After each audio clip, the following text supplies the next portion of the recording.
अस्सलाम वालेकुम बच्चों। आज के इस लेक्चर में मैं आपको काइनेटिक एनर्जी, पोटेंशियल एनर्जी और एनर्जी का काइनेटिक और पोटेंशियल का आपस में कन्वर्जन सिखाऊंगा। प्लस वर्क एनर्जी प्रिंसिपल की हम बात करेंगे।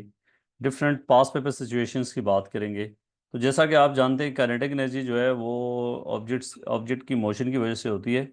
और जो ऑब्जेक्ट रेस्ट पे है उसकी काइनेटिक एनर्जी जो है वो ज़ीरो है। काइनेटिक एनर्जी को हम पहले डिस्कस करते हैं, फिर पोटेंशियल एनर्जी की हम बात करते हैं। पोटेंशियल एनर्जी किसी ऑब्जेक्ट की ग्रेविटेशन फील्ड में या इलेक्ट्रिक फील्ड में पोजीशन की वजह से होती है, या उसकी शेप चेंज की वजह से होती है, जिसको इलास्टिक पोटेंशियल एनर्जी कहते हैं। सो लेट्स स्टार्ट जी। काइनेटिक एनर्जी की हम फार्मूले की बात करें तो आपको पता है कि काइनेटिक एनर्जी जो है वो, उसको हम इस तरह लिखते हैं, हाफ एम वी स्क्वेयर। यहाँ पे एम जो है वो मैस है, v velocity of the object है। ठीक है।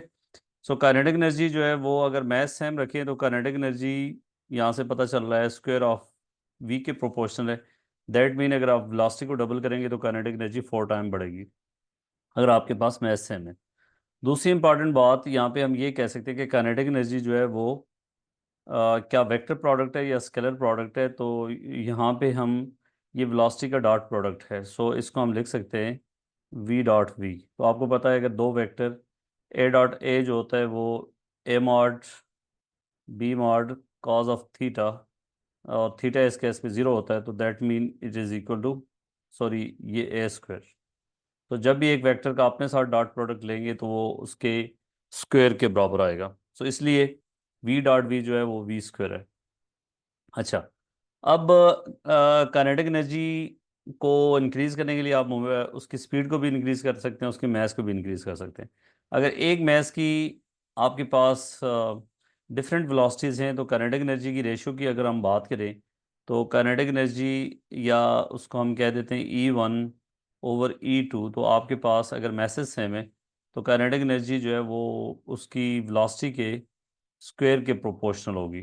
ठीक है, that is only applicable when m is same. ठीक है।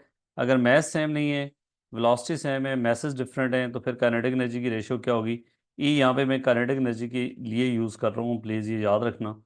सो इस केस में हम क्या करते हैं कि अगर वी सेम है तो काइनेटिक एनर्जी जो है वो प्रोपोर्शनल होगी उसके मैसेज के। यहाँ पे वी जो है आपके पास सेम है, दो डिफरेंट मैसेज हैं, उनका वी सेम हो तो काइनेटिक एनर्जी जो है वो आपके पास, उनकी रेशियो क्या होगी। यहाँ इस क्वेश्चन की तरफ चलते हैं जी। When the mass and speed of the body are doubled, kinetic energy of the body. So mass को भी डबल किया गया और स्पीड को भी डबल किया गया। तो ये सिंपल सा क्वेश्चन है, रेशियो मेथड आप लगा सकते हैं। मैथ्स को डबल करेंगे, यहाँ से 2 का फैक्टर आएगा, 2m। और साथ में इसके स्पीड को जब आप डबल करेंगे तो देखें 2v होल स्क्वायर। यहाँ स्क्वायर का फैक्टर आ गया तो इस वजह से 2m, and that will be 4v square. So इसको in terms of original kinetic energy की लिखना हो, this is new kinetic energy, इसको डैश से रिप्रेजेंट कर लेता हूँ।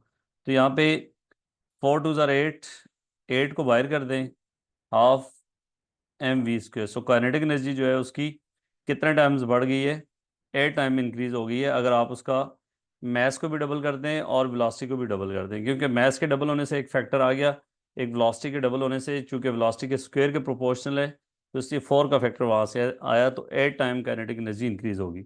अब हम बात करते हैं काइनेटिक एनर्जी का मोमेंटम के साथ क्या रिलेशनशिप है। ये मैं पिछले लेक्चर किसी में भी डिस्कस कर चुका हूँ जब हम मोमेंटम को डिस्कस कर रहे थे, मगर यहाँ पे आपको दोबारा बता देता हूँ कि आपके पास काइनेटिक एनर्जी क्या है, that is equal to half M we square. और मोमेंटम आपको पता है क्या होता है, एम इंटू वी। अब इसको इन टर्म्स ऑफ मोमेंटम लिखना पड़े तो यहाँ पे हम क्या कर सकते हैं, मैथ से मल्टीप्लाई और डिवाइड कर सकते हैं। क्यों ऐसा मैंने किया, मैथ से मल्टीप्लाई डिवाइड, ताकि एम वी का फैक्टर आ जाए। तो ऊपर देखें एम वी होल स्क्वायर है, तो इसको हम लिख सकते हैं पी स्क्वायर बाय 2m।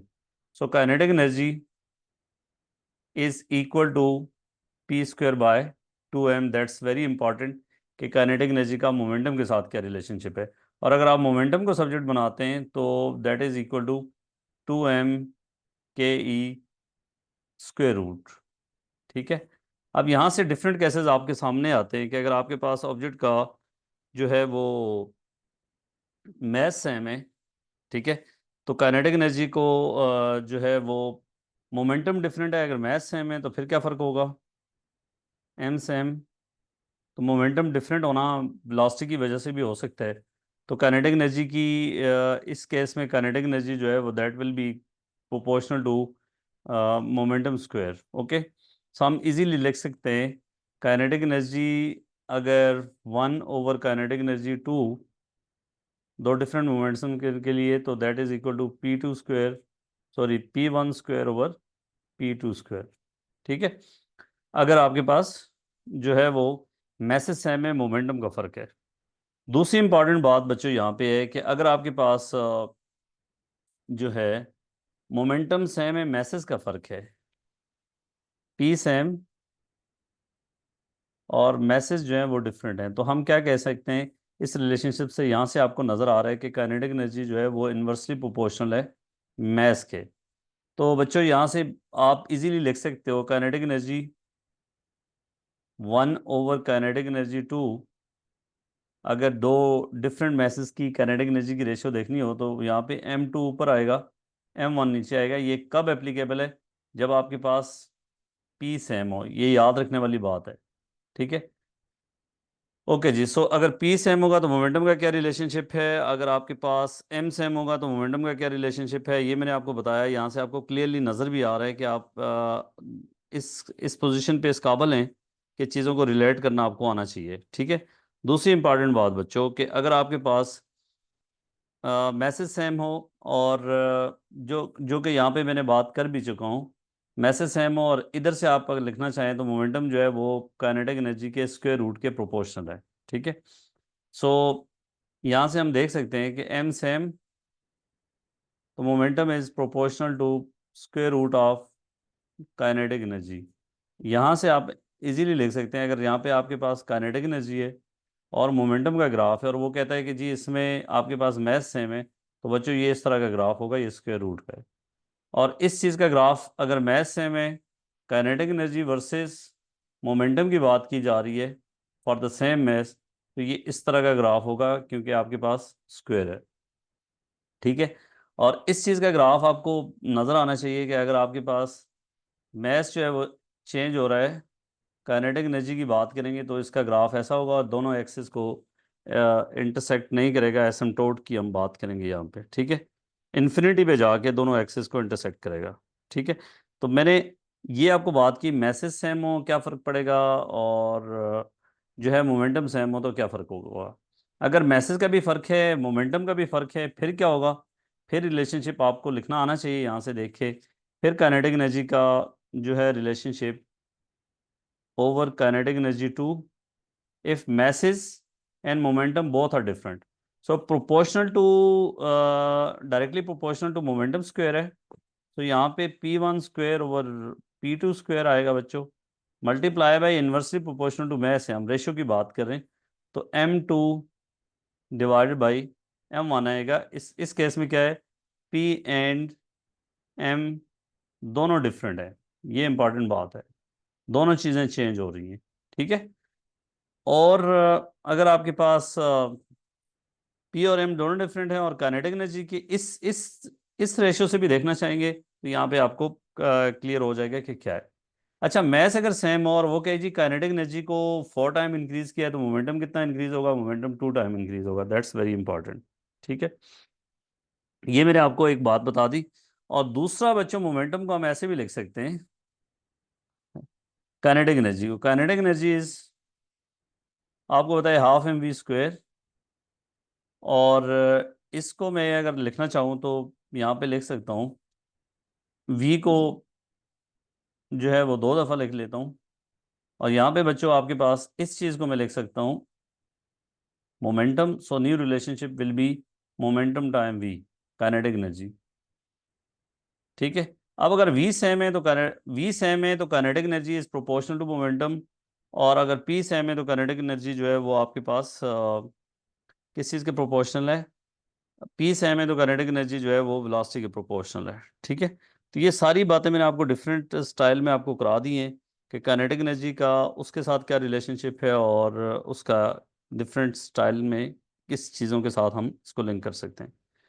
तो ये काइनेटिक एनर्जी और मोमेंटम का रिलेशनशिप था। और यहाँ पे इस क्वेश्चन को करते हैं कि if the kinetic energy of particle is quadrupled, momentum will be. Kinetic energy 4 time increase की है, पार्टिकल वही है, मैस सेम है, तो उसके मोमेंटम पे क्या फ़र्क पड़ेगा। तो आपको बच्चों कौन सा रिलेशनशिप लगाना है, आपको इस रिलेशनशिप की तरफ जाना है कि काइनेटिक एनर्जी और मोमेंटम का क्या relationship. Kinetic energy 4 time increase की है, मोमेंटम चूंकि kinetic energy square root, momentum is square root of the kinetic energy. So kinetic energy को अगर आपने 4 टाइम इंक्रीज किया है तो मोमेंटम जो है आपका डबल हो जाएगा। ठीक है, मोमेंटम क्या होगा बच्चों, डबल हो जाएगा। Very important, very simple.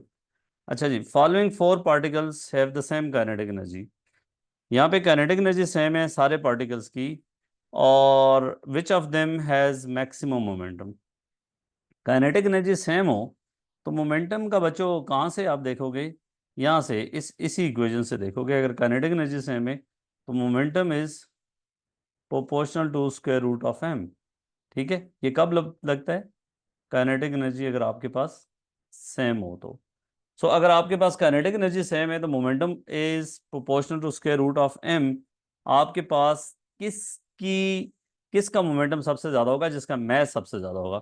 यहाँ पे जानने वाली बात है कि जी प्रोटॉन, इलेक्ट्रॉन, पॉजिट्रॉन, इनका मैस सेम होता है और ये कम होता है। ठीक है, और प्रोटॉन का मैस इलेक्ट्रॉन के मैस से ज़्यादा होता है। अल्फा पार्टिकल का मैस जो है वो इन सब के मैसेज से ज़्यादा होता है। अल्फा पार्टिकल में आपको पता है 2 प्रोटॉन और 2 न्यूट्रॉन होते हैं। सो जिसका मैस सबसे ज़्यादा होगा उसका उसका मोमेंटम जो है वो सबसे ज़्यादा होगा। मोमेंटम जो है that is proportional to square root of m. ये जानने वाली बात है जो कि आपको पता होनी चाहिए। अच्छा, kinetic energy of charge particle moving inside an electric field. अगर आपके पास इलेक्ट्रिक फील्ड है लाइक दिस, और एक चार्ज पार्टिकल है, लेट्स से आपके पास पॉजिटिव चार्ज पार्टिकल है, तो पॉजिटिव चार्ज पार्टिकल पे फोर्स जो लगेगी वो इस डायरेक्शन में लगेगी। ठीक है, इलेक्ट्रिक फील्ड की डायरेक्शन में। इस सूरत में अगर आपने इसको रेस्ट से शो किया है, रेस्ट से स्टार्ट किया है, तो इसकी काइनेटिक एनर्जी जो है वो आपके पास इंक्रीज होगी। अब काइनेटिक एनर्जी कितनी इंक्रीज होगी उस पर क्या फर्क पड़ेगा, that depends upon the change in potential. के अगर वो पॉइंट ए से पॉइंट बी पे गया है और यहाँ पे रेस्ट से शो किया है, यहाँ पे काइनेटिक एनर्जी या इसकी वी हम देखना चाह रहे हैं वो कितना होगा, that will depend upon the change in potential. So kinetic energy is increase and the potential energy is decrease. आपको पता है कि इलेक्ट्रिक फील्ड भी कंजर्वेटिव फील्ड होता है और इसमें total energy of the charge particle remains same. So अगर आपके पास कोई एक्सटर्नल फोर्सेस नहीं है तो टोटल एनर्जी सेम है, और एक फॉर्म से दूसरी फॉर्म में तो कन्वर्ट हो सकती है, मगर टोटल एनर्जी जो है उसकी सेम रहेगी। तो इस सूरत में आप इजीली लिख सकते हो कि उसकी काइनेटिक एनर्जी जो है वो कितनी बनेगी। तो यहाँ पे बच्चों काइनेटिक एनर्जी का फार्मूला जो बनेगा, increase in kinetic energy that is K E, initial zero थी, that will be equal to the change in potential between these 2 points time charge. इसका चार्ज जो है वो क्यू है। सो इस केस में change in potential multiply by charge will be equal to the change in kinetic energy. अगर rest से शो कर स्टार्ट किया है तो change in kinetic energy in this case will be equal to the increase in kinetic energy. और अगर charge particle को इस इलेक्ट्रिक फील्ड की अपोजिट डायरेक्शन में आपने वो करवाया है, यहाँ से इसको फेंका है विद सम वेलोसिटी वी, तो इस केस में इसकी काइनेटिक एनर्जी डिक्रीज होगी। तो इन शॉर्ट जो काइनेटिक एनर्जी का चेंज है प्लस पोटेंशियल एनर्जी का चेंज है वो टोटल चेंज जीरो होगा। एक इंक्रीज होगी तो दूसरी डिक्रीज होगी। Very simple. अगर आप इस केस में इसकी वेलोसिटी का एक्सप्रेशन लिखना चाह रहे हैं तो वो आपके पास half M we square is equal to delta v time q. Delta v is the change in potential between these 2 points. ठीक है, ये बहुत सिंपल सी बात है, बहुत सिंपल सा काम है कि आपने काइनेटिक एनर्जी और उसको कैसे लिखना है। ठीक है, सो काइनेटिक एनर्जी की मैंने सारी बातें आपको बता दी कि काइनेटिक एनर्जी क्या होती है और काइनेटिक एनर्जी किस सूरत में हो सकती है, और इसकी सारी जो है एप्लीकेशन मैंने आपको बता दी कि ये मोमेंटम पे कैसे डिपेंड करती है और इसके अलावा बाकी चीज़ों पे कैसे डिपेंड करती है। दूसरी इंपॉर्टेंट बात मतलब ये है कि जैसे heat energy, light energy, sound energy, ये सारी जो है वो काइनेटिक की जो है वो उस पे काइनेटिक हैं, और काइनेटिक एनर्जी भी वर्क करती है, और इसके अलावा जो है वो आपके पास विद रिस्पेक्ट टू मोशन होती है and so on. Potential energy क्या होती है भैया? पोटेंशियल एनर्जी किसी भी ऑब्जेक्ट की विद रिस्पेक्ट टू पोजीशन होती है, उसकी position of an object inside gravitation field भी हो सकती है, इनसाइड इलेक्ट्रिक फील्ड भी हो सकती है एंड सो ऑन। सो ये स्टोर्ड एनर्जी भी होती है, पोटेंशियल एनर्जी स्टोर्ड एनर्जी होती है, और काइनेटिक एनर्जी को स्टोर नहीं किया जा सकता, ये इंपॉर्टेंट बात है। सो बच्चों, विद रिस्पेक्ट टू पोजीशन होती है, इसकी कौन कौन सी एग्जांपल होती हैं? जैसे gravitational, chemical potential energy and so on. So हम ग्रेविटेशन पोटेंशियल एनर्जी की बात करते हैं। अगर आपके पास बच्चों, ये आपके पास एक सरफेस है, इसकी पोटेंशियल एनर्जी यहाँ पे आप ज़ीरो ले रहे हैं, पी भी लिखा जा सकता है या ई ई पी भी लिखा जा सकता है, यहाँ पे पोटेंशियल एनर्जी ज़ीरो है। अगर आपके पास एक मैस यहाँ पे आपने रखा है एट सर्टन हाइट एच, तो आप देखें इस मैस में काम करने की एबिलिटी है। अगर आप इस मैस को यहाँ से रिलीज करोगे तो ये खुद बहुत नीचे आएगा और इस जगह तक आ जाएगा। इसका मतलब इसमें काम करने की एबिलिटी है और इसके अंदर कोई एनर्जी स्टोर्ड है। ठीक है, और कितनी एनर्जी स्टोर्ड है? अगर आप इस ऑब्जेक्ट को इस जगह से नीचे से ऊपर उठा के लेके जाएंगे तो आपको कितना वर्क डन करना पड़ेगा अगेंस्ट द ग्रेविटेशन फील्ड? वो आपको वेट के बराबर फोर्स लगानी पड़ेगी, और वो फोर्स एम जी की इक्वल होगी और डिस्टेंस एच। तो यहाँ पे इस जगह पे इस ऑब्जेक्ट की पोटेंशियल एनर्जी जो है वो एम जी एच होगी with respect to this this point. यहाँ पे पोटेंशियल एनर्जी को जीरो लिया हुआ है। ठीक है, अच्छा याद रखना इन दो पॉइंट्स के बीच में जो ग्रेविटेशन फील्ड स्ट्रेंथ है वो चेंज नहीं होनी चाहिए, बहुत क्लोज पॉइंट्स होने चाहिए। अगर आप मून और अर्थ के दरमियान में एक ऑब्जेक्ट को मूव कर रहे हैं तो उसकी चेंज इन पोटेंशियल एनर्जी की बात करेंगे तो ये फार्मूला नहीं लगेगा। इन शॉर्ट, अगर आपने एक ऑब्जेक्ट को पॉइंट ए से पॉइंट बी तक मूव किया है अगेंस्ट द ग्रेविटेशन फील्ड इस रास्ते पे यहाँ पे, ठीक है, हाइट उसने एस गेन की है, तो इसकी जो चेंज इन पोटेंशियल एनर्जी होगी वो होगी एम जी एच। ठीक है, चाहे इस ऑब्जेक्ट को जिस मर्जी रास्ते के लिए लेके जाएं, इस ऑब्जेक्ट को अगर आप पहले इधर लाए, फिर इधर लाए, फिर इधर लाए, एंड पे यहाँ पे लेके गए, तो चेंज इन पोटेंशियल एनर्जी जो है वो इस वर्टिकल हाइट पे डिपेंड करेगी जो अगेंस्ट द ग्रेविटेशन फील्ड इस ऑब्जेक्ट ने मूव किया है। ठीक है, पोटेंशियल एनर्जी किसी भी जगह पे आपकी, अगर आपने इस पॉइंट को ज़ीरो लिया है पोटेंशियल एनर्जी इस पॉइंट की, तो ऑब्जेक्ट अगर आपके पास यहाँ पे नीचे होगा तो इसकी पोटेंशियल एनर्जी जो होगी with respect to this point जो है वो माइनस एम जी एच होगी। ठीक है, तो ये हमारे रेफरेंस पॉइंट पे डिपेंड करता है कि हम पोटेंशियल एनर्जी को कहाँ ज़ीरो ले रहे हैं। ठीक है, बहरहाल change in potential energy between these two points जो है वो सेम होगी, यहाँ से यहाँ तक और यहाँ से यहाँ तक कोई फ़र्क नहीं पड़ेगा कि अगर आप वर्टिकल हाइट पे चेंज सेम ला रहे हैं उसी ऑब्जेक्ट का, तो change in potential energy will B same. एक ऑब्जेक्ट ऊपर से नीचे आता है तो उसकी पोटेंशियल एनर्जी डिक्रीज होगी, नीचे से ऊपर जाता है तो उसकी पोटेंशियल एनर्जी क्या होगी? इंक्रीज होगी। This very important. ठीक है, और इसकी अगर आपने इसका एक सवाल दिखा देता हूँ आपको। ये देखें, एक क्वेश्चन है, एक ऑब्जेक्ट ग्रेविटेशनल फील्ड के इनसाइड है और इसकी इसके ऊपर जो फोर्स लगती है वो 0.2 न्यूटन लगती है। ठीक है, it has 1 joule of gravitation potential energy. किस पॉइंट पे? एक्स पे। एक्स पे इसकी जो पोटेंशियल एनर्जी है वो 1 जूल है, और हमने क्या करना है इस ऑब्जेक्ट को, और the mass is then move to point y. ठीक है, what is new gravitation potential energy? याद रखना यहाँ ग्रेविटेशन फील्ड लाइंस इस तरह है, ये आपके पास डायग्राम से इलेक्ट्रिक फील्ड लाइन से शो की गई। मतलब ये है कि वर्टिकल हाइट हम कौन सी लेंगे? पॉइंट एक्स से जब वाई पे आया तो अगेंस्ट ग्रेविटेशन फील्ड जो है उसने डिस्टेंस जो कवर किया है वो 30 सेंटीमीटर कवर किया है। ठीक है, आप ये ना समझ लेना कि ये अगर ग्रेविटेशन फील्ड लाइंस नीचे होती फिर हम ये हाइट लेते।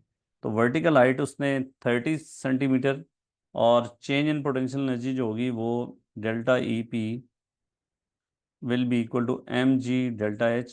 चेंज इन पोटेंशियल एनर्जी हमें पहले पता चल जाएगी कितनी है।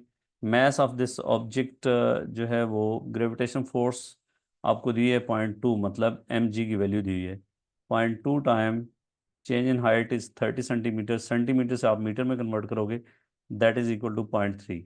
So change in potential energy will be equal to 3 to the 6. So that mean 0.06 joule change in potential energy हुई है, ठीक है, और पोटेंशियल एनर्जी इंक्रीज हुई है। अब हमें पोटेंशियल एनर्जी इस पॉइंट पे निकालनी है, तो चेंज इन पोटेंशियल एनर्जी होगी potential energy at y minus potential energy at x, E P, बस जल्दी जल्दी मैं लिख रहा हूँ। अच्छा जी, 0.06। सो बच्चों दैट मीन कि आपके पास यहाँ पे पोटेंशियल एनर्जी कितनी थी, वो उसने बताई हुई है, 1 जूल थी। 1 जूल जाके इधर ऐड होगा तो पोटेंशियल एनर्जी एट वाई जो होगी वो आपके पास दिस प्लस दिस 1.06 जूल होगी, ठीक है। तो ये एक इम्पॉर्टेंट क्वेश्चन था, मैंने कहा आपको करा दूँ। दूसरा बच्चों कि अब पोटेंशियल एनर्जी में दूसरी बात आती है एब्सोल्यूट पोटेंशियल एनर्जी के, वो कैसे निकालते हो। जैसा कि आप लोगों ने उससे पहले आप ये क्वेश्चन देख लें कि अगर कहा जाए कि एक ऑब्जेक्ट को जिसका मैस एम है पॉइंट ए से रोल करता हुआ इस रास्ते पे it reaches to point B, ठीक है, हाइट h2, पहले हाइट h1 थी। So what is the change in potential energy between point A delta P E, कहाँ कहाँ से, ए और बी के दरमियान कितनी चेंज इन पोटेंशियल एनर्जी हुई है। तो बच्चों चेंज इन हाइट मैटर करता है कि इन दो पॉइंट्स के बीच में वर्टिकल हाइट कितनी चेंज हुई है, that will be equal to h1 minus h2। So this is mg h1। अब आपके पास उसने अगर कहा है कि जी पोटेंशियल एनर्जी का चेंज, तो आपके पास पोटेंशियल एनर्जी जो है वो डिक्रीज हुई है, ठीक है। और अगर उसने कहा है लॉस ऑफ पोटेंशियल एनर्जी तो कोई और मतलब होगा, और अगर उसने कहा है चेंज इन पोटेंशियल एनर्जी तो माइनस आपके पास हो जाएगा minus this h1 minus h2। Potential energy decrease हुई है, सो डिक्रीज का मतलब है चेंज नेगेटिव होना चाहिए। अगर उसने कहा होता लॉस ऑफ पीई तो that would be mg h1 minus h2। दूसरी बात बच्चों, आपने A2 फिजिक्स में भी पढ़ा है या सेकेंड ईयर में जो है एफएससी वाले बच्चे उन्होंने पढ़ा हुआ है कि potential energy, absolute potential energy, अगर आपके पास ये एक मैस है और ये दूसरा मैस है, इसकी potential energy, absolute potential energy को कैसे फाइंड करते हैं, इसके बीच में डिस्टेंस आर है, तो आप लोगों ने ये पढ़ा हुआ है formula minus G M other m over r. तो इसमें पोटेंशियल एनर्जी को ज़ीरो हम कंसिडर करते हैं, इसमें रेफरेंस पॉइंट जो है आपका इन्फिनिट है, और इन्फिनिट पे पोटेंशियल एनर्जी आपकी ज़ीरो है, ठीक है। तो जैसे कोई ऑब्जेक्ट इधर से आगे जाएगा पोटेंशियल एनर्जी इंक्रीज होगी, और मैक्सिमम वैल्यू इस पोटेंशियल ऑब्जेक्ट की पोटेंशियल एनर्जी की होगी ज़ीरो एट इन्फिनिटी पे। और इसको अगर आप ग्राफिकली देखना चाहें, आपने देखा हुआ है ऑलरेडी कि मैस आर के साथ एक मैच से दूसरे मैच का डिस्टेंस आप इंक्रीज कर रहे हो, तो आर के साथ पोटेंशियल एनर्जी जो है वो किस तरह चेंज होगी, आप इजीली ग्राफिकली इसको रिप्रेजेंट कर सकते हो। ये नेगेटिव साइन है तो ये इस तरह, और मैक्सिमम पोटेंशियल एनर्जी इसकी जाके इन्फिनिट पे जो है वो मैक्सिमम हो जाएगी और जीरो होगी, क्योंकि उससे पहले पोटेंशियल एनर्जी जो है वो आपके पास नेगेटिव है। अब जैसा कि ये क्वेश्चन उसने पूछा है एब्सोल्यूट पोटेंशियल, इसको एब्सोल्यूट पोटेंशियल एनर्जी कहते हैं। Absolute potential energy of a body at surface of earth is, अब सरफेस ऑफ अर्थ पे अगर आप बात करेंगे, अर्थ का रेडियस जो है वो आर है, और एक ऑब्जेक्ट यहाँ पे पड़ा हुआ है जिसका मैस एम है, तो इसकी पोटेंशियल एनर्जी क्या होगी। अभी मैंने फार्मूला बताया sir, minus G mass of earth and mass of this object divided by distance between their centre which is equal to r. तो इस केस में इसका आंसर जो होगा वो सॉरी ये होगा C. So this is absolute potential energy at the surface of this earth. अच्छा जी, अब इसका एक और चेंज वाला क्वेश्चन कर सकते हैं कि जी an object is moved in a vertical plane from X to Y, एक ऑब्जेक्ट को एक्स से लेके वाई पे ले, एक्स से पहले वाई पे गया है, फिर वाई से and then from Y to G यहाँ पे गया है, और ये आपके पास इस तरह है। द डिस्टेंस बिटवीन सारे आपको गिवन है, द ऑब्जेक्ट वेट भी आपको गिवन है। How much gravitation potential energy does the object gain in moving from X to Z, X से जेड पे जाने के लिए पोटेंशियल एनर्जी कितनी गेन की है। तो मैंने आपको पहले बताया कि एक्स से जेड पे जाने के लिए जो वर्टिकल हाइट चेंज हुई है नेट ना, वो आप देखें वो कितनी चेंज हुई है। बेशक ऑब्जेक्ट पहले इधर आया, फिर इधर आया, फिर इधर पहुंचा, लेकिन इस लेवल से एक्स से उसकी वर्टिकल हाइट में जो इंक्रीज आया वो 3 मीटर का है। तो आपने जस्ट ये फार्मूला यूज करना है, E P is equal to delta E P या P dot E potential energy, that is equal to m g h, और change in height is 3 and the weight of this object is 20, so 20 time 3, the answer is 60 joule. ठीक है। अगर आप ज़्यादा आपको शौक है, आप करना चाहते हैं, तो पहले एक्स से वाई लेके जाएं, पोटेंशियल एनर्जी आपकी डिक्रीज हुई है। फिर इधर से यहाँ तक आए, पोटेंशियल एनर्जी आपकी इंक्रीज हुई है, फिर आगे इंक्रीज हुई है। तो इन शॉर्ट यहाँ उसी ओरिजेंटल लेवल पे आ गए, तो पोटेंशियल एनर्जी का चेंज कुछ नहीं हुआ। तो इन शॉर्ट यहाँ पे ये फाइनल है। आप प्रोसेस कर लें, अगर फिर भी कोई मसला हो तो आप मुझे कमेंट में पूछ सकते हैं। A steel ball is falling at constant speed in oil. Okay, बच्चों, which graph shows the variation with time t, the potential energy EP and the kinetic energy E के? सीधी सी बात है, कांस्टेंट स्पीड है, दैट मीन के time के साथ उसकी काइनेटिक एनर्जी चेंज नहीं होगी। काइनेटिक एनर्जी का ग्राफ जो है वो हॉरिजॉन्टल होना चाहिए। आप देखो बच्चों, इसमें काइनेटिक एनर्जी पहले ग्राफ में जो है काइनेटिक एनर्जी कांस्टेंट है, दूसरे में भी कांस्टेंट है, तीसरे में काइनेटिक एनर्जी इंक्रीज हो रही है, चौथे में काइनेटिक एनर्जी इंक्रीज हो रही है। तो देखते साथ आप इन दो को इग्नोर कर देंगे क्योंकि काइनेटिक एनर्जी चेंज नहीं होगी। अच्छा जी, अब देखें, अगर वो नीचे गिर रहा है तो दैट मीन्स कि उसकी पोटेंशियल एनर्जी को डिक्रीज होना पड़ेगा। ठीक है, falling, potential energy will decrease. अब पोटेंशियल एनर्जी इन दोनों में डिक्रीज हो रही है, इसमें भी डिक्रीज हो रही है और इसमें भी डिक्रीज हो रही है। एक में कांस्टेंट, एक में लीनियरली डिक्रीज हो रही है, दूसरे में नॉन लीनियरली हो रही है। तो आपको देखो बच्चों, अगर आपने यहाँ इस जगह से नीचे आ रहा है तो टाइम के साथ पोटेंशियल उसका पोटेंशियल एनर्जी की इक्वेशन लिखनी पड़ेगी कि कैसे है। तो बच्चों यहाँ पे ओरिजिनल लेट से हाइट वो एच नॉट थी और ये डिस्टेंस एक्स इसने कवर करता जा रहा है। तो अब पोटेंशियल एनर्जी हमने किसी भी टाइम पे उसकी लिखनी है, तो क्या फार्मूला होगा? E P will be equal to m g h nought किसी भी इस पॉइंट पे, तो that will be h nought minus x, so which means के m g h nought minus m g x.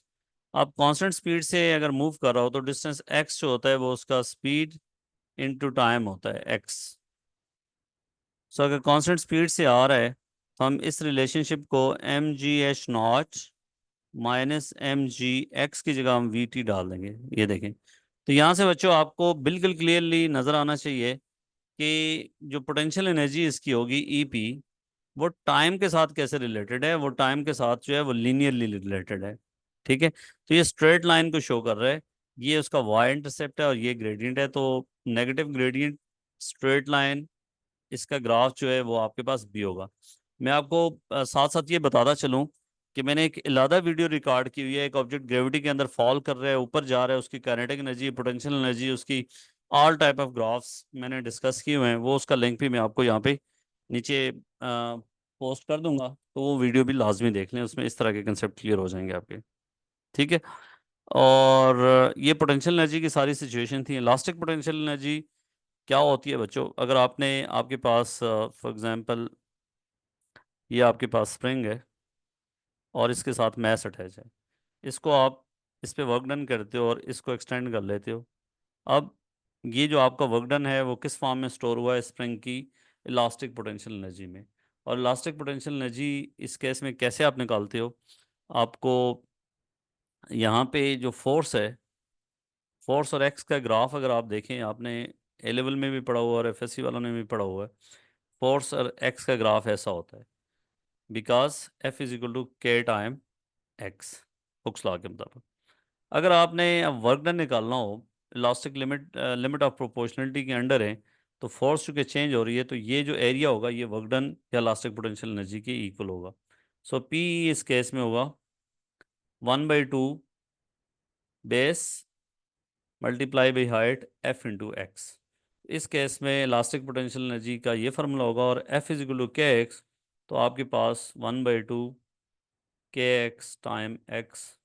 So elastic potential energy will be equal to K x square.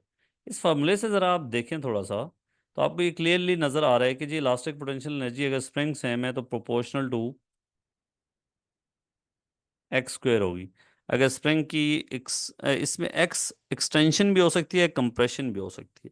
अगर आप extension को double करेंगे तो elastic potential energy आपके पास 4 time increase होगी।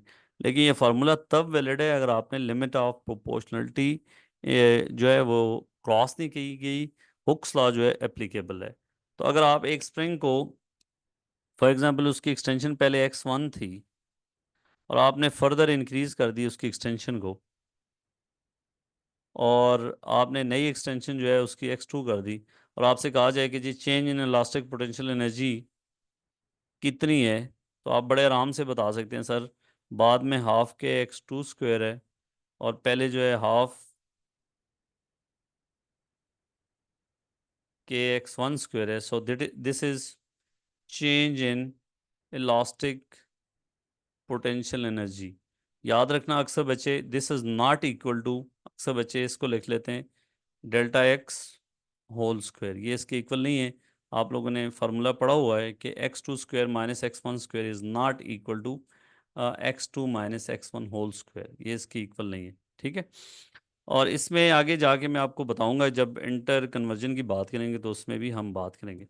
Electric potential energy क्या होती है बच्चों, अगर आपके पास दो चार्जेस हैं, इसको लेट्स से मैं कह देता हूँ Q1 और ये दूसरा चार्ज है दैट इज़ Q2, इनके सेंटर के बीच में डिस्टेंस जो है वो R है, तो इलेक्ट्रिक पोटेंशियल एनर्जी क्या होगी 1/4 pi epsilon not Q1 Q2 divide by R, सब ने पढ़ी हुई है।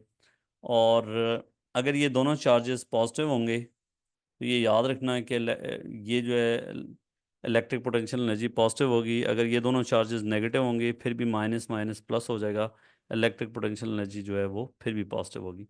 अगर एक चार्ज पॉजिटिव होगा दूसरा नेगेटिव होगा तो इलेक्ट्रिक पोटेंशियल एनर्जी जो है वो आपके पास नेगेटिव होगी। तो दोनों चार्जेस अगर आप सेम साइन के होंगे तो इलेक्ट्रिक पोटेंशियल एनर्जी का ग्राफ क्या होगा, पॉजिटिव होगा और ये इस तरह होगा, और जैसे जैसे डिस्टेंस आप इंक्रीज करते हो ये आपके पास डिक्रीज होगा, सेम साइन के चार्जेस होंगे। और अगर दोनों चार्जेस अपोजिट होंगे तो फिर उनके बीच में इलेक्ट्रिक पोटेंशियल एनर्जी माइनस होगी, और इस केस में इसका ग्राफ जो है वो इस तरह होगा।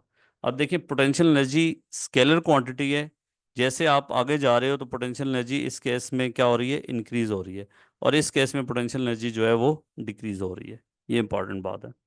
फिर स्ट्रेन एनर्जी के अगर आपने किसी आपके पास कोई ऑब्जेक्ट है उसकी ओरिजिनल लेंथ एल थी, एल नॉट थी, और आपने कोई फोर्स लगाई और फोर्स के वजह से वो ऑब्जेक्ट जो है वो उसकी आपने जो है वो आपने लेंथ को चेंज कर दिया। सो इस केस में जो है वो जो उसके पास स्ट्रेन एनर्जी होगी वो 1/2 F डेल्टा एल होगी, that is change in length. और जितनी चेंज इन लेंथ ज़्यादा होगी, ये फोर्स जो आपने अप्लाई की थी ये वो फोर्स है। अब आपको ये भी पता है कि जो स्ट्रेस स्ट्रेन की फॉर्म है इस रिलेशनशिप को आगे आप डिफरेंट फॉर्म में कन्वर्ट कर सकते हैं, कि आपके पास पता है stress is force over area और strain is change in length delta l over l, और बाकी आपके पास जो यंग मॉडुलस है वो स्ट्रेस ओवर स्ट्रेन होता है एफ एल ओवर ए ही हो जाएगा। तो अगर आपने इस फोर्स को इन टर्म्स ऑफ अदर पैरामीटर्स लिखना है, यंग मॉडुलस, एरिया, तो ये आपके पास यहाँ से ये लिखा जा सकता है। ठीक है, अब बच्चों आता है work energy principal, very important. अगर आप को ये बात क्लियर नहीं है तो आप यहाँ से गौर से देखेंगे ये मतलब क्या है इस बात का। बच्चों अगर आपके पास एक ऑब्जेक्ट है और ये स्मूथ सरफेस में मूव कर रहा है,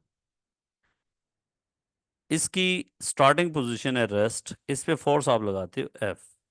अब फोर्स की वजह से इस ऑब्जेक्ट की आपको पता है वेलोसिटी चेंज हो जाएगी। लेट्स से यहाँ पे वेलोसिटी इस ऑब्जेक्ट की वी है और डिस्टेंस एस कवर करता है। तो आपको ये पता है इक्वेशन ऑफ मोशन के तहत 2as is equal to final velocity का square v square minus u square, या वी आई square minus v F square. So u इस केस में जीरो है, और एक्सेलेरेशन जो होगा वो net force divided by the mass of this object, और mass of this object is m time distance is equal to v square. So F S को subject बना लें m we square divided by 2, ठीक है, -0, initial kinetic energy 0। तो यहाँ पे work energy principal क्या कहता है कि work done by net force is equal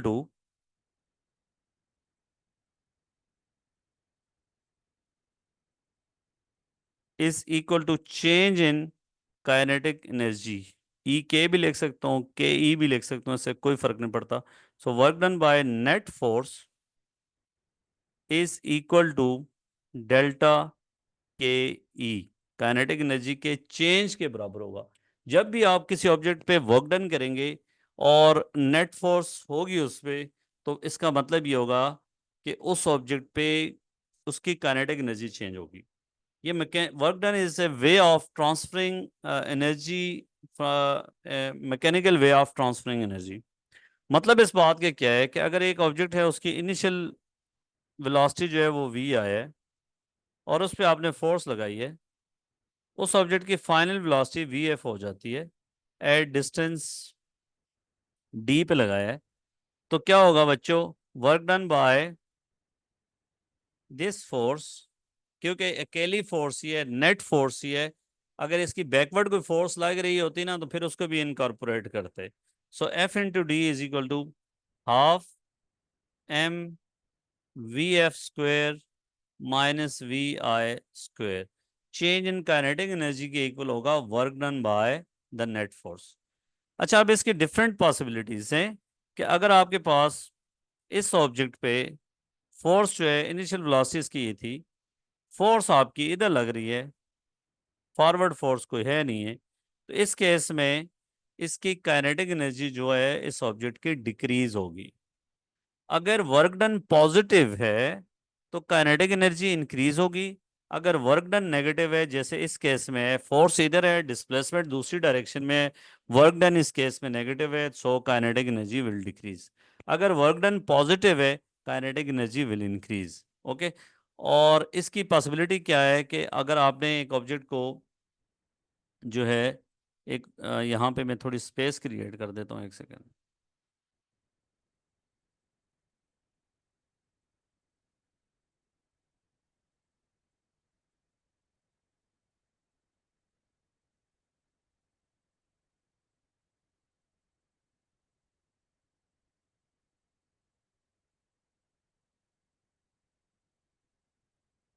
अच्छा जी, मैं ये कहना चाह रहा था आपको कि अगर एक ऑब्जेक्ट की वेलोसिटी v थी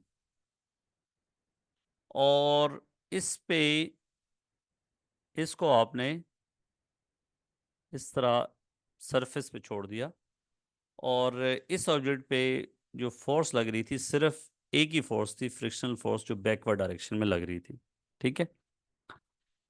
इवेंचुअली क्या होगा, इस ऑब्जेक्ट की काइनेटिक एनर्जी कम होगी और ये किसी न किसी वक्त जाके रेस्ट पे आ जाएगा, ठीक है। अब क्या होगा, कितने डिस्टेंस पे ये जाके रेस्ट पे आया है, वो डिस्टेंस डी है। So work done by the net force is equal to the change in kinetic energy. Answer will be F D is equal to M we square, ठीक है। यहां से अगर आपने फोर्स सेम रखी है तो स्टॉपिंग डिस्टेंस जो होगा वो डायरेक्टली प्रोपोर्शनल होगा स्पीड के स्क्वायर के। अगर आपकी स्पीड डबल है, फोर्स सेम लग रही है, तो स्टॉपिंग डिस्टेंस जो है वो आपका 4 टाइम बढ़ जाएगा, ठीक है। ये इंपॉर्टेंट बात। दूसरी इसमें फिर क्वेश्चंस आपके पास d1/d2 is equal to v1 square over v2 square. इसमें क्या चीज़ है, f सेम है और मैस भी सेम है, वही ऑब्जेक्ट है। एक और बात बताता चलूं कि अगर इस ऑब्जेक्ट पे दो फोर्सेस लग रही है, एक फोर्स फॉरवर्ड है, इसको मैं कह देता हूँ F1, और एक फोर्स बैकवर्ड है F2। इसकी इनिशियल वेलोसिटी v आया है, यहाँ पे जाके इसकी फाइनल वेलोसिटी vf हो जाती है। तो मैंने आपको बता दिया work done by net force is equal to, net force क्या है, F1 minus F2 time this distance जिस पे ये जाके रेस्ट पे आया है, is equal to 1/2 m V F square minus we I square. Work done by net force is equal to the change in kinetic energy. आगे मैं आपको डिफरेंट सिचुएशंस बताऊंगा कि work done by the force किस situation में change in kinetic energy सिर्फ होता है, किस सिचुएशन में वो चेंज इन पोटेंशियल एनर्जी भी हो सकता है, और किस सिचुएशन में चेंज इन टोटल एनर्जी भी हो सकता है। तो ये हम जो है आपको बताते हैं। बस एक सेकंड आप सब्र करें ताकि मैं इसकी थोड़ी जगह क्रिएट कर लूँ।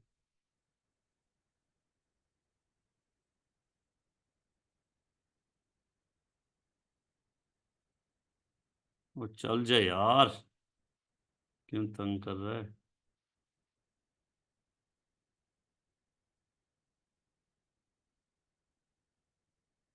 चले जी, ये ले। अच्छा बच्चों, मैंने अभी बताया कि work done by net force is always equal to the change in kinetic energy. अब मैं आपको बताता हूँ कि अगर आपके पास एक ऑब्जेक्ट यहाँ पे है, रेस्ट पे है, और आपने कोई फोर्स लगाई और ग्रेविटी के तहत अगेंस्ट ये ऊपर चला गया, और बाद में भी ये रेस्ट पे है, मतलब काइनेटिक एनर्जी इस ऑब्जेक्ट की चेंज नहीं हुई। आपने कितनी फोर्स लगाई, या अगर आप कांस्टेंट वेलोसिटी से ऊपर लेके जा रहे हैं इस ऑब्जेक्ट को एम जी, तो आपकी जो फोर्स होगी वो भी एम जी की इक्वल होगी। अगर आपने किसी ऑब्जेक्ट को कांस्टेंट वेलोसिटी से वर्टिकल मोशन में लेके जा रहे हैं, कांस्टेंट वेलोसिटी, तो इस सूरत में बच्चों क्या होगा, नेट फोर्स क्या है आपके पास, F minus m g time कितने डिस्टेंस पे मूव हुआ, h, change in kinetic energy, kinetic energy का चेंज जीरो है क्योंकि कांस्टेंट वेलोसिटी से लगा रखे जा रहे हैं।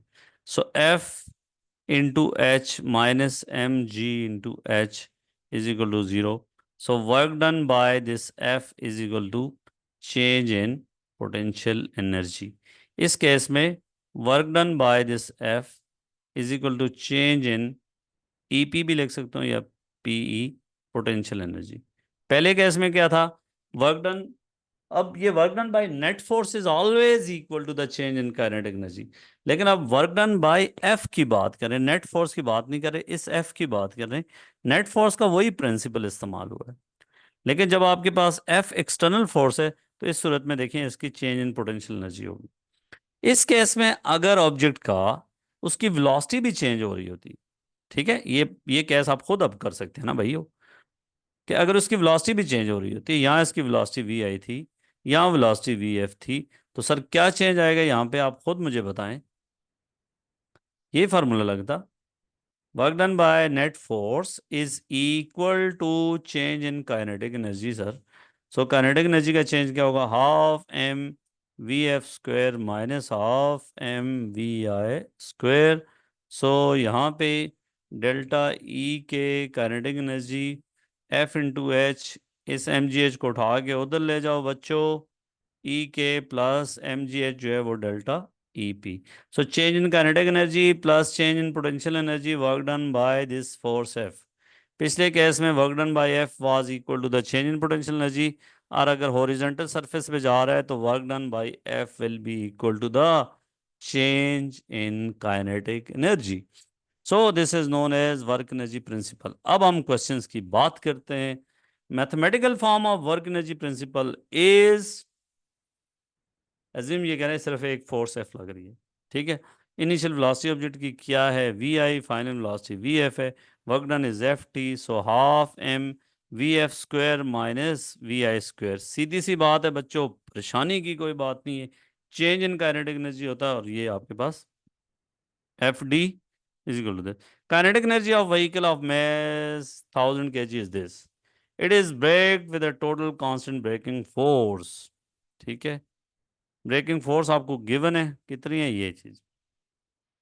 स्टॉपिंग डिस्टेंस तो मैंने पहले बताया कि ये गाड़ी है भाइयों, यहाँ से इसकी कोई वेलोसिटी थी, पूरी काइनेटिक एनर्जी हमें दी हुई है, बाद में जाके रेस्ट पे आ जाती है, इस पे फोर्स इधर लग रही है, तो प्रिंसिपल लगाना है आपने, काइनेटिक एनर्जी डिक्रीज हो रही है, work done by force F D negative होगा बेसिकली, और काइनेटिक एनर्जी जो है वो हाफ फाइनल जो है वो आपके पास 0 है, माइनस हाफ mvi², तो ये माइनस माइनस कट जाएंगे। इन शॉर्ट आपके पास F d equal to kinetic energy, initial kinetic energy, और हमें काइनेटिक एनर्जी गिवन है, सो इसको लगा दें 4.5 टाइम 10⁵। और बच्चों आपके पास स्टॉपिंग डिस्टेंस निकालना है, डी फोर्स आपको पता है यहाँ से 6000 into d equal to, sir जी खुद भी कर लेंगे, यहाँ पे छोड़ दें तो आप कर लेना, ठीक है। Work done on a body equals to change in its, कौन सी एनर्जी, मैंने आपको तीनों गैसेस बता दिए। चेंज इन काइनेटिक एनर्जी भी हो सकती है, चेंज इन टोटल एनर्जी भी हो सकती है, चेंज इन पोटेंशियल एनर्जी भी हो सकती है। So sir all of these. Amount of work required to stop a moving object is equal to, ठीक है, work done to stop a moving object is F D is equal to half M इसकी vi² के बराबर है। vf 0 हो जाता है। So this is work done to stop this object is equal to kinetic energy of that object, ठीक है। अच्छा जी, if a certain force acts on an object and changes its kinetic energy from 65 to 130, then work done by the force is, खुद कर लो ना भाइयों, work done by this net force F is equal to change in kinetic energy, और change in kinetic energy is 130 minus 65। Sir 65 answer आता है। अच्छा जी, inter conversion of energy बच्चों क्या होती है, हम यहाँ पे सिर्फ काइनेटिक और पोटेंशियल एनर्जी की कन्वर्जन की बात करेंगे, इलेक्ट्रिक फील्ड के अंदर बात करेंगे, सॉरी ग्रेविटेशन फील्ड के अंदर। सबसे पहले हम बात करते हैं कि जी पोटेंशियल एनर्जी, अगर आपके पास कोई फ्रिक्शनल फोर्स नहीं है और एक ऑब्जेक्ट यहाँ से फॉर एग्जांपल यहाँ से आपने छोड़ा और नीचे आ रहा है, यहाँ पे इसकी ईपी जो है वो आपके पास है, पोटेंशियल एनर्जी यहाँ पे है आपके पास mgh, ठीक है। जैसे नीचे आएगा ना, तो लेट्स से यहाँ पे मुझे वेलोसिटी निकालनी है इसकी v, ठीक है। अब potential energy plus kinetic energy total हर जगह सेम ही होगी। इन अदर वर्ड्स इस केस में ऊपर से नीचे आ रहा है, सो हम कहेंगे loss of PE is equal to gain in K E. कोई एक्सटर्नल फोर्स नहीं है, कोई नॉन कंजर्वेटिव फोर्स इस पे नहीं लग रही, सिर्फ ग्रेविटेशन फील्ड के अंदर है। So loss of potential energy, अगर इधर इधर पोटेंशियल एनर्जी बच्चों हम जीरो लेते हैं, तो पोटेंशियल एनर्जी का लॉस होगा mgh, और गेन इन काइनेटिक एनर्जी होगा हाफ mv²। सो इस सूरत में हम जो है वो स्पीड निकालेंगे, तो that will be equal to 2gh√, ठीक है। इन शॉर्ट कंसेप्ट समझाना चाह रहा हूं कि किसी भी जगह पे टोटल एनर्जी सेम ही होगी, क्योंकि फ्रिक्शन फोर्स नहीं है, कोई अप्लाइड एक्सटर्नल फोर्स नहीं है। और अगर एक ऑब्जेक्ट को, इसी प्लेन को मैं इंक्लाइंड कर देता हूं बच्चों, और ये ऑब्जेक्ट जो है ऐसे सीधे के बजाय ऐसे आता है, रोल करता हो इस पे, तो यहाँ पे स्पीड, इस स्पीड से स्पीड एट, इस पॉइंट को ए कह देते हैं, इसको बी कहते हैं, तो स्पीड इन दोनों पॉइंट्स पे क्या होगी सर, सेम होगी, क्योंकि चेंज इन हाइट तो सेम ही है। ये सरफेस स्मूथ है, कोई एक्स्ट्रा कोई फ्रिक्शनल फोर्स नहीं है, तो जितनी मर्जी इसकी लेंथ कर लो कोई फर्क नहीं पड़ेगा। चेंज इन हाइट अगर आपके पास सेम है तो स्पीड सेम होगी, so V A will be equal to V B. अगर एक ऑब्जेक्ट को नीचे से ऊपर फेंक रहे हो, फिर आपको स्पीड देनी पड़ेगी, जैसे ऊपर जाएगा इसकी स्पीड कम होगी, एक ऊपर जगह पे जाके ये रेस्ट पे आएगा, तो इस केस में क्या होगा, loss of kinetic energy will be equal to gain in potential energy के इक्वल होगा, ठीक है। So gain in potential energy के इक्वल होगा, और आप किसी भी तरीके से इसको निकाल देंगे। अब देखें जी, body is release from a height of 5 metre. अभी मैंने आपको बताया 5 मीटर हाइट से एक बॉडी को रिलीज किया, If friction is ignored, then its velocity just before striking the ground will be, यहाँ पे ग्राउंड है और यहाँ पे इस ऑब्जेक्ट की वेलोसिटी की बात कर रहा है, ठीक है, यहाँ से इसको ड्रॉप किया है। तो loss of potential energy is mgh is equal to gain in kinetic energy is half mv square, sir mass independent होगा, सो 2gh अंडर रूट इसकी स्पीड होगी। और स्पीड कैसे निकालोगे, जी उसने कहा है 10 ले लें, हाइट उसने कहा है 5 ले लें, सो यहाँ से इसकी स्पीड आ जाएगी। सिंप्लीफाई आप खुद कर सकते हो, ठीक है। अब बच्चों यहाँ पे देखिए, an object of mass m passes point x with velocity v और फ्रिक्शनलेस सरफेस है, स्टॉप एट पॉइंट y, यहाँ पे स्टॉप हो जाता है। यहाँ पे क्या हो रहा है, काइनेटिक एनर्जी डिक्रीज होगी, पोटेंशियल एनर्जी क्या होगी, इंक्रीज होगी।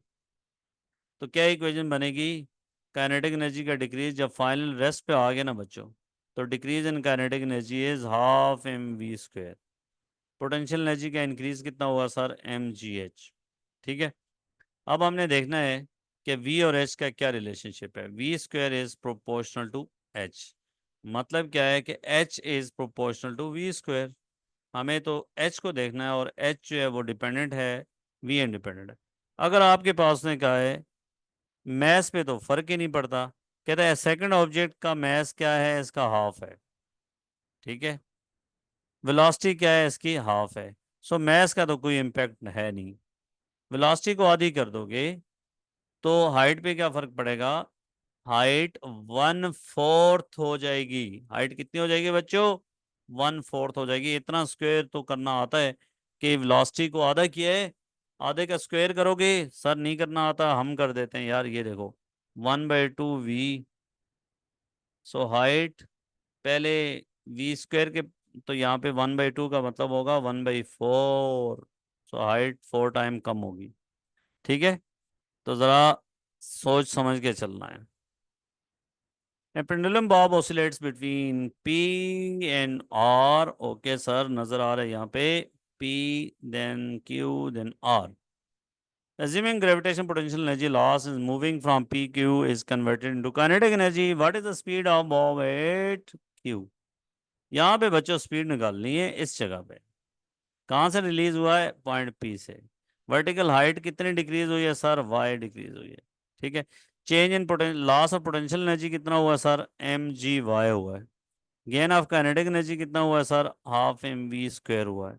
सो स्पीड निकालनी है sir, that is 2gy under root, ये स्पीड है ऑब्जेक्ट की एट पॉइंट क्यू, एक्स पे कोई डिपेंडेंसी नहीं, ठीक हो गया जी। अच्छा जी, a stone of mass 2 kg dropped from rest position 5 meter above the ground, ये MDCAT का क्वेश्चन है। What is its velocity at height 3 meter above the ground? बात थोड़ा मिसाला उसने तेज कर दिया लेकिन कोई फर्क नहीं। पहले कितनी मीटर हाइट से ड्रॉप किया था बच्चों, 5 मीटर से, यहाँ से। स्पीड किधर पूछना चाह रहा है बच्चों, यहाँ 3 मीटर पे, कोई मसला नहीं है। टोटल एनर्जी हर जगह सेम है, यहाँ से यहाँ आएगा तो पोटेंशियल एनर्जी का लॉस कितना होगा, mg5 - 3 mg2। काइनेटिक एनर्जी का गेन कितना होगा, हाफ mv स्क्वायर। सो यहाँ से आप निकाल लोगे, 2 × 4 g is equal to v square. So 40 under root आप कर देना, g को 10 ले लें आसानी के लिए, ऑप्शन में वैसे ही बहुत फ़र्क है। सो 40 स्क्वायर रूट, ठीक है। 40 स्क्वायर रूट कितना होगा बच्चों, ये होगा, ठीक है, सीधा साधा सा काम है। अच्छा यार, अगर फ्रैक्शन ज़ीरो नहीं है तो फिर बड़ा इंपॉर्टेंट बात होगा। एक ऑब्जेक्ट यहाँ से ऊपर से ड्रॉप किया आपने, ठीक है, रेस्ट से, और इसमें अब एयर रेजिस्टेंस भी लग रही है। यहाँ पे अब स्पीड निकालनी है तो क्या होगा, इस हाइट एच से ड्रॉप किया। अब जो पोटेंशियल एनर्जी का लॉस है वो कितना हुआ है सर, वो mgh हुआ है। वो किस किस चीज़ में कन्वर्ट हुआ है, एक तो वो काइनेटिक एनर्जी में कन्वर्ट हुआ है, और plus work done against friction हुआ है एफ डी या F H, air resistance multiply by H. So total energy at the start is equal to the total kinetic energy at the end plus this loss. Loss, ये energy आपके पास and पे, ये energy आपके पास start में थी. ठीक है. So starting energy will be converted to losses against frictional force, air resistance plus बची कुछ energy half M we square के बराबर होगी.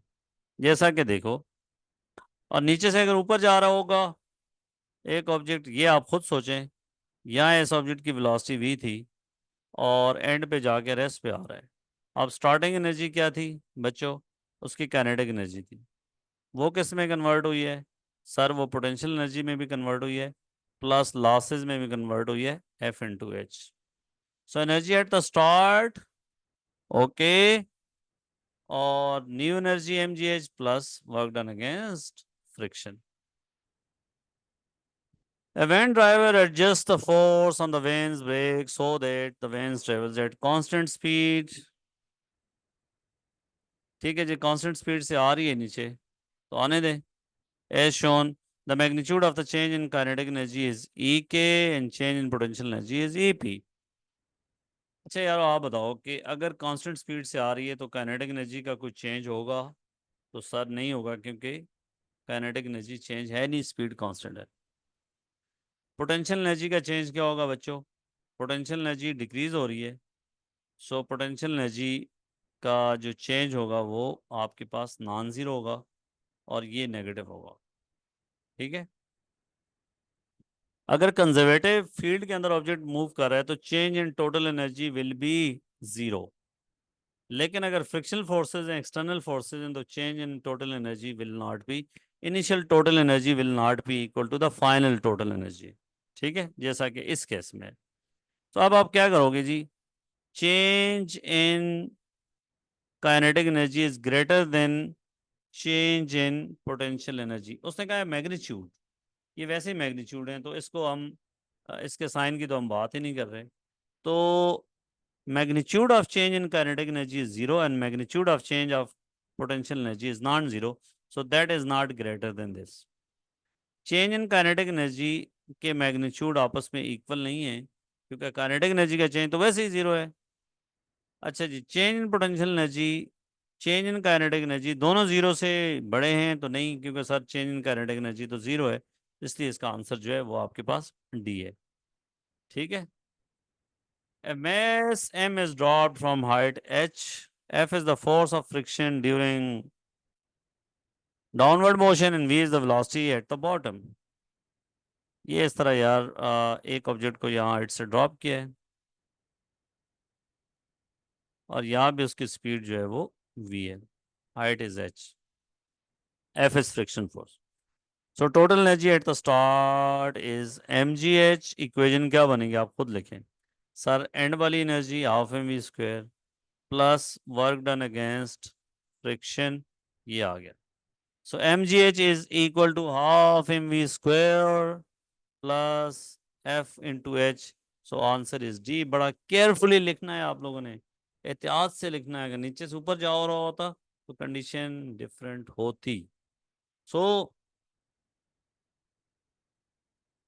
ये था आज का लेक्चर और आई होप कि आप लोगों को समझ आई होगी. Total change in energy in an isolate sorry in A conservative field is zero, जिसमें कोई एक्सटर्नल फोर्सेस ना हो, ना फ्रिक्शन फोर्स हो, ना अप्लाइड फोर्स हो, कोई एक्सटर्नल. तो वहाँ पे एनर्जी एक फॉर्म से दूसरी फॉर्म में तो कन्वर्ट होगी, मगर टोटल वही रहेगी. जैसा कि ये एग्जांपल है फ्रिक्शनल फोर्स. ठीक है. इस केस में जितना लेंथ ज़्यादा होगी स्पीड का फ़र्क डिफरेंट होगा. अगर स्मूथ सरफेस है तो स्पीड इधर भी वही होगी जो इधर है, क्योंकि हाइट सेम है. अगर रफ सरफेस है तो इधर डिस्टेंस ज़्यादा है, इधर डिस्टेंस कम है. Friction force work done against friction distance dependent होगा, तो यहाँ स्पीड जो है वो कम होगी, यहाँ स्पीड ज़्यादा होगी. तो जल्दी जल्दी इस खुलासा बयान कर लेते हैं बच्चों, क्या हमने किया है, क्या डिस्कशन रही है. और जो है इंटर कन्वर्जन की बात, सबसे पहले हमने बात की कि जी एनर्जी की बात की, kinetic energy, potential energy. Energy is ability to do work. Kinetic energy motion, potential energy position, shape change, उनकी वजह से काइनेटिक एनर्जी का मोमेंटम के साथ रिलेशनशिप। फिर पोटेंशियल एनर्जी में इलास्टिक पोटेंशियल एनर्जी, उनकी डिस्कशन की बात की। फिर हमने ये किया, तो एक सिचुएशन आपसे और डिस्कस कर लेते हैं कि अगर आपके पास ये एक स्प्रिंग है और एक ऑब्जेक्ट यहाँ से ड्रॉप करते हो, कितनी हाइट से ड्रॉप करते हो? एच से। ठीक है। इसकी अब क्या होगा कि जब ये इसके ऊपर आएगा तो स्प्रिंग बाई प्रेस हो जाएंगे। ठीक है। अब एनर्जी किस में कन्वर्ट हुई? इसमें पोटेंशियल एनर्जी जो कन्वर्ट हुई है वो किस में कन्वर्ट हुई है? सारी की सारी इलास्टिक पोटेंशियल एनर्जी में, हाफ के एक्स स्क्वायर। तो इसमें अक्सर पूछा जाता है कि स्प्रिंग का कंप्रेशन कितना है? 2G, 2mg, और साथ में डिवाइडेड बाई के स्क्वायर रूट, ये आपके पास होगा कंप्रेशन इन द स्प्रिंग। ठीक है। ये मैंने आपको बताया है कि जी इसमें, या दूसरे ये भी पूछा जा सकता है कि जी एक स्प्रिंग है, वो कंप्रेस्ड है ये मैसेस के साथ। अब इसके पास कौन सी एनर्जी है सर? हाफ के एक्स स्क्वायर है। अगर वो कहता है इससे निकला है, इसकी वेलोसिटी बताएं, तो कौन सी एनर्जी में कन्वर्ट हुआ है? हाफ एम वी स्क्वायर में। तो ये रिलेशनशिप, ये कंप्रेशन, इनके साथ इनका लेना देना, ये आप लोगों को समझ आना चाहिए।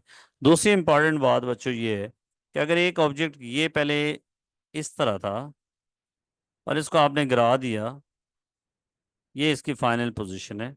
अगर आपसे पूछे कि चेंज इन पोटेंशियल एनर्जी हुई है या नहीं हुई, तो आंसर इज यस। हम इसका सेंटर ऑफ मास की बात करेंगे। पहले वो डिस्टेंस h2 पे था, अब वो डिस्टेंस h1 पे है। So change in potential energy जो होगी, that will be equal to mg h2 minus h1, centre of masses का डिस्टेंस लेंगे। तो ये आपके पास सिचुएशन आ सकती है। और दूसरा जो मैं लिंक ग्राफ का दूंगा, वो लेक्चर आपने लाजमी देखना है। आई होप कि ये लेक्चर आपको समझ आया होगा। और इसमें मैंने एक चीज़ और भी हम डिस्कस कर सकते हैं। ए लेवल में हमने डिस्कस किया है कि ऑब्जेक्ट के ऊपर जो है वो, अगर आपके पास फॉरवर्ड फोर्स भी है, इंक्लाइंड प्लेन पे ऑब्जेक्ट ऊपर जा रहा है, और इस ऑब्जेक्ट पे आपने एक फॉरवर्ड फोर्स F लगाई। ठीक है। फ्रिक्शनल फोर्स F और लगी।